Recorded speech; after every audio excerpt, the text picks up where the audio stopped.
Une juge respectée pensait avoir tout vu au cours de sa longue carrière dans les tribunaux, mais un jour ordinaire de travail, quelque chose l'affligea. L'accusé qu'elle devait juger n'était autre que son ami d'enfance, qu'elle n'avait pas revu depuis des décennies. Les accusations portées contre lui étaient graves, mais leur passé commun l'était encore plus. Ce qui se passa ensuite la bouleversa.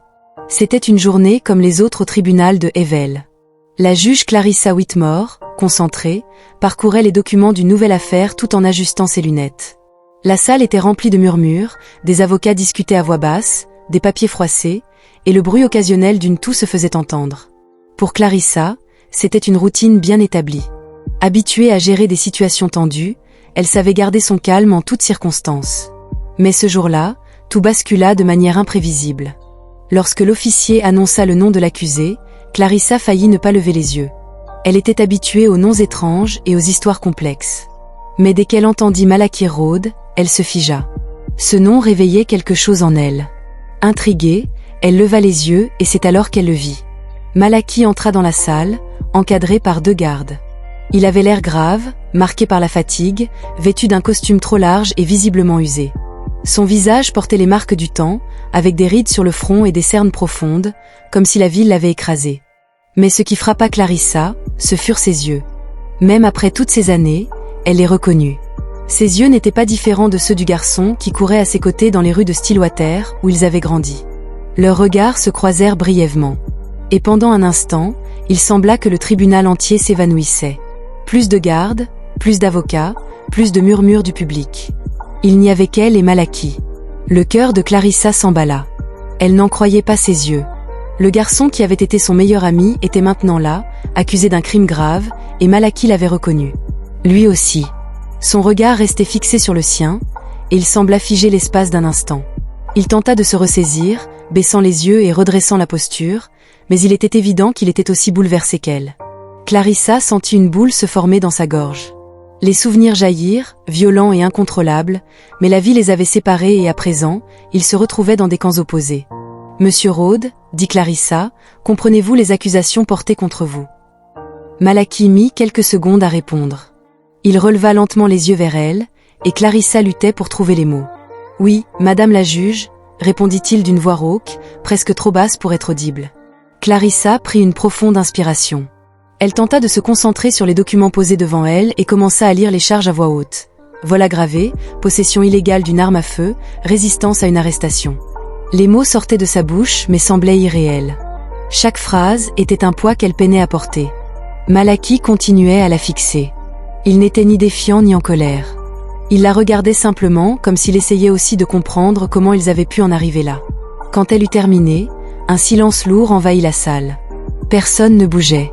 Malaki se racla la gorge, rompant le moment. « Madame la juge » commença-t-il avec précaution. « Je voulais juste dire que je ne suis pas coupable de tout ça. Je veux juste que la vérité éclate. » Sa voix était pleine d'émotion, mais il gardait un contrôle remarquable. Clarissa ne répondit pas.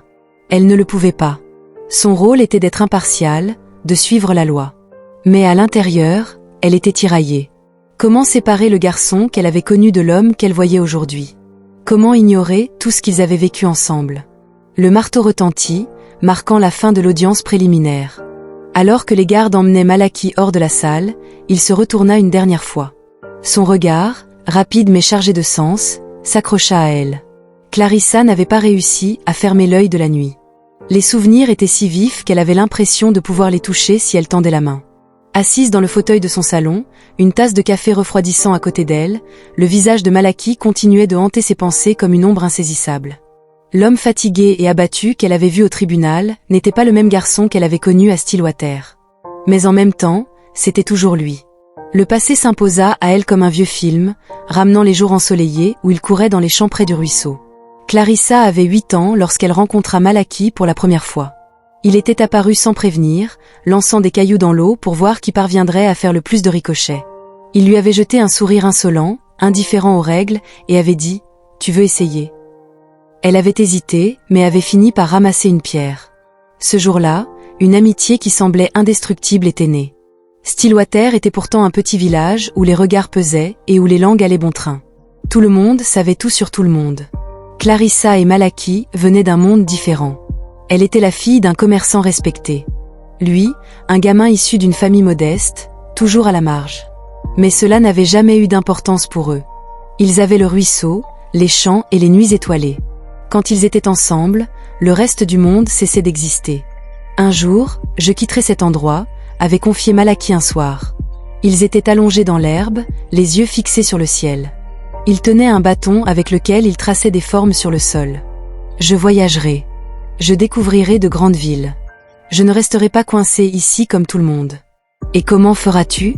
Avait demandé Clarissa, curieuse. Tu n'as même pas un vélo en bon état. Je travaillerai, je mettrai de l'argent de côté, je ferai ce qu'il faut. Un jour, tu verras. Clarissa était restée silencieuse. Elle admirait sa détermination, mais au fond, elle avait du mal à y croire.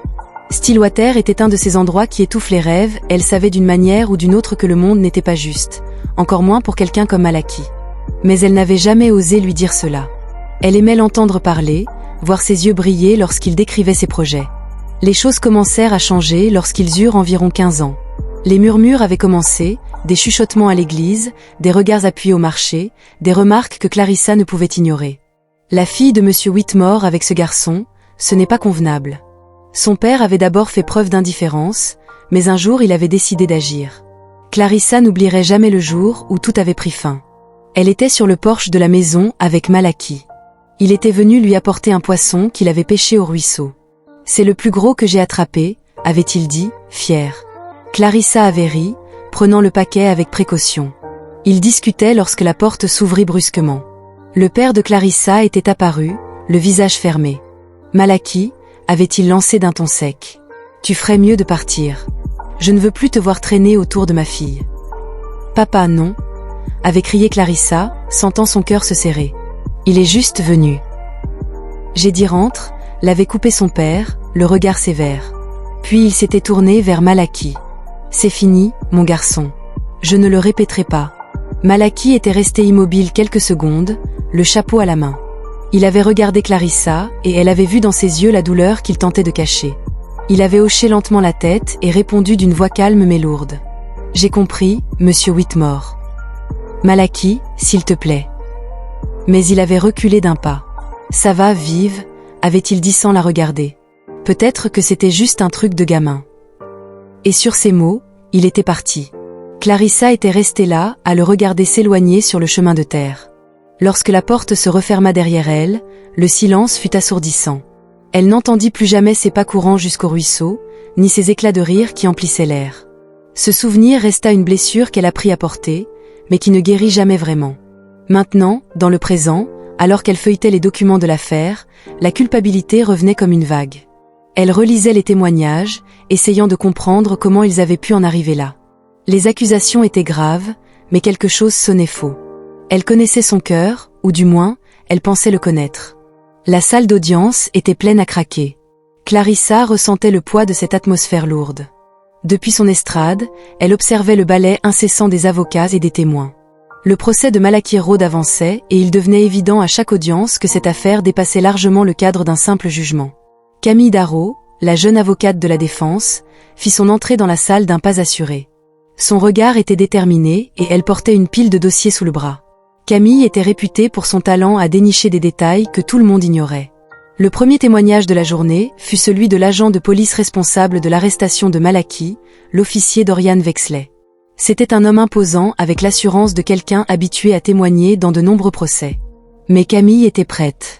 Dès qu'il eut terminé de relater les événements de la nuit de l'arrestation, elle se leva, ajustant calmement sa robe et s'avança au centre de la salle. « Officier Wexley, commença-t-elle.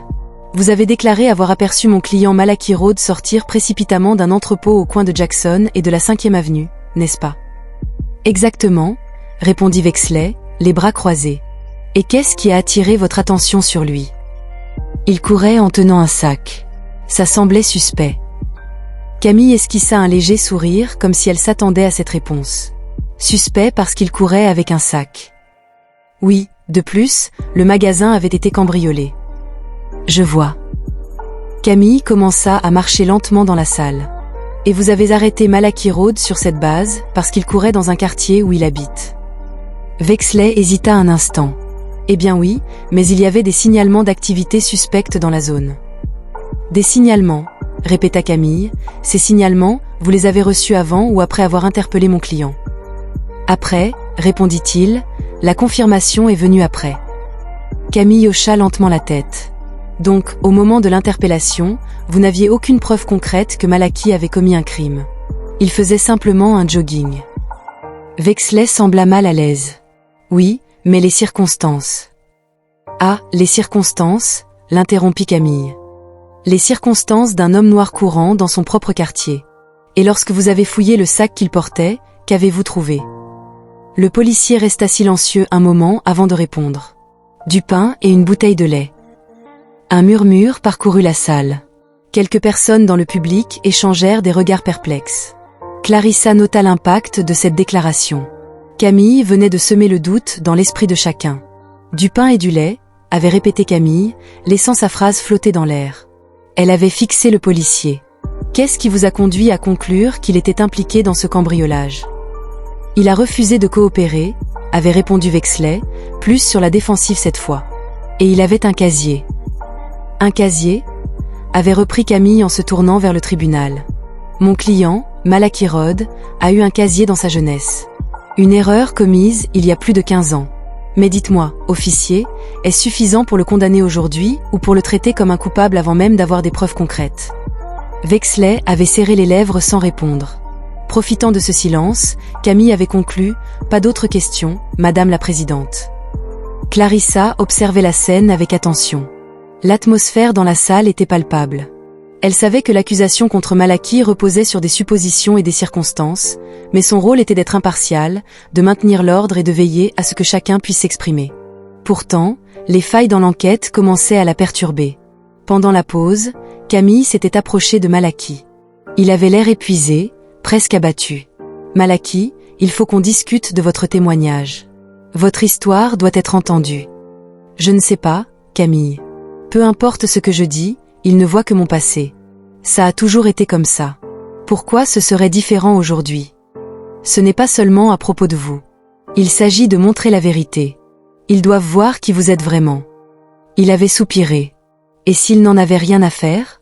Et s'il ne voyait qu'un gamin noir qui a fait une erreur il y a des années?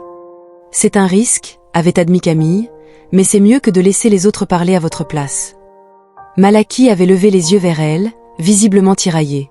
Clarissa, à distance, feignait de consulter des documents, mais ses mains étaient crispées.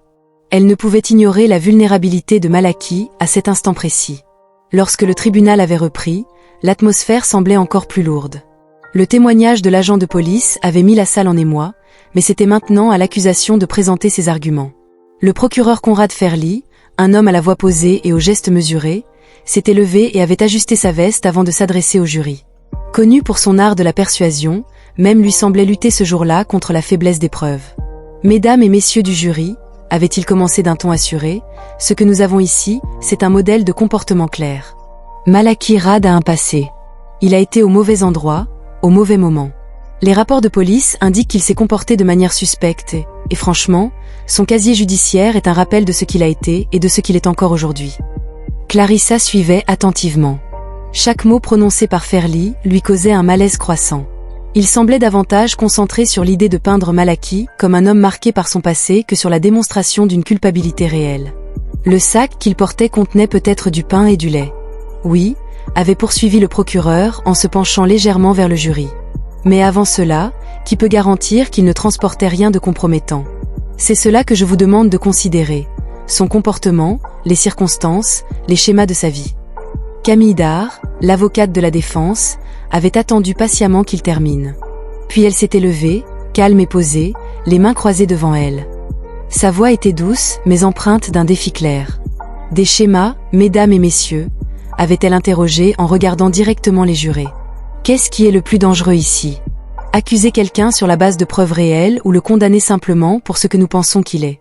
Mon client n'a pas été surpris en train de voler. Il n'y a aucune preuve de cela. Ce que nous avons, ce sont des suppositions parce que Malachi Rhodes courait chez lui cette nuit-là. Il est traité comme un coupable. » Camille s'était tournée vers le procureur. « Avec tout le respect que je dois à mon collègue, ce qu'il suggère ici, c'est que nous pouvons condamner quelqu'un simplement parce qu'il se trouve au mauvais endroit. Est-ce cela que nous voulons pour notre système judiciaire? » Des murmures avaient commencé à s'élever dans le public. Clarissa avait remarqué les jurés échanger des regards. Le procureur n'avait pas répondu, mais il était clair que Camille avait semé le doute. Lorsque le jury était revenu avec son verdict, le silence dans la salle était presque total. Clarissa avait gardé une expression neutre, bien que son cœur battait plus vite. Clarissa, toujours en poste, avait pris la parole d'une voix claire, coupant le silence oppressant. Malakirad, le jury a conclu que les preuves présentées ne suffisent pas à prouver votre culpabilité dans cette affaire. Vous êtes libre de partir. Que cette décision marque la fin d'un chapitre injuste et le début de quelque chose de meilleur. Il avait levé les yeux vers elle, surpris. Pendant un instant, il avait semblé vouloir dire quelque chose, mais il s'était contenté de hocher légèrement la tête comme pour la remercier en silence. Clarissa avait suivi le moment du regard, observant Malaki se lever, toujours silencieux, et serrer la main de Camille.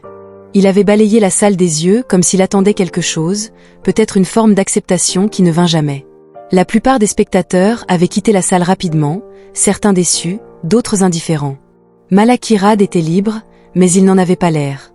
Un peu plus tard, dans le couloir du tribunal, Malaki était adossé à un mur, seul.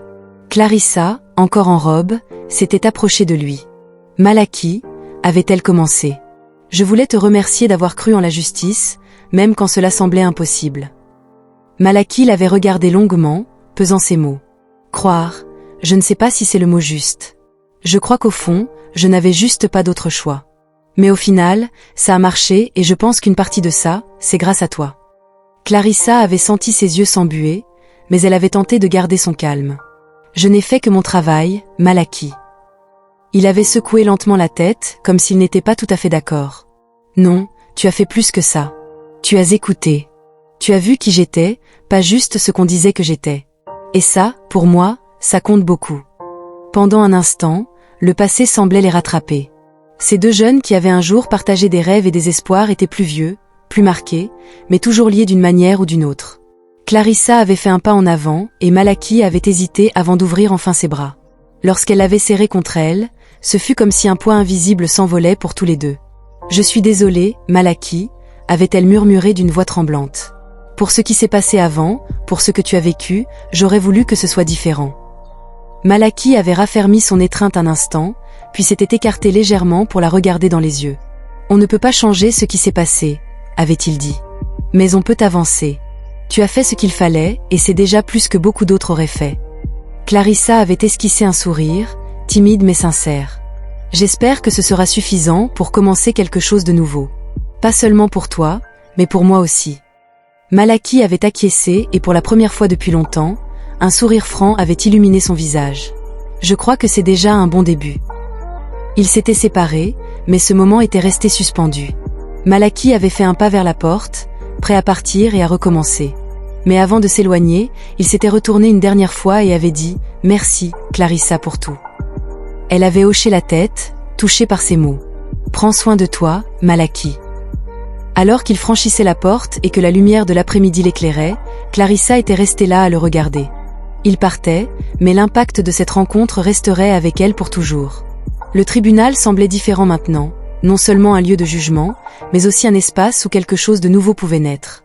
Et pour la première fois, Clarissa avait senti que la justice qu'elle avait toujours poursuivie avait trouvé une nouvelle dimension, l'humanité.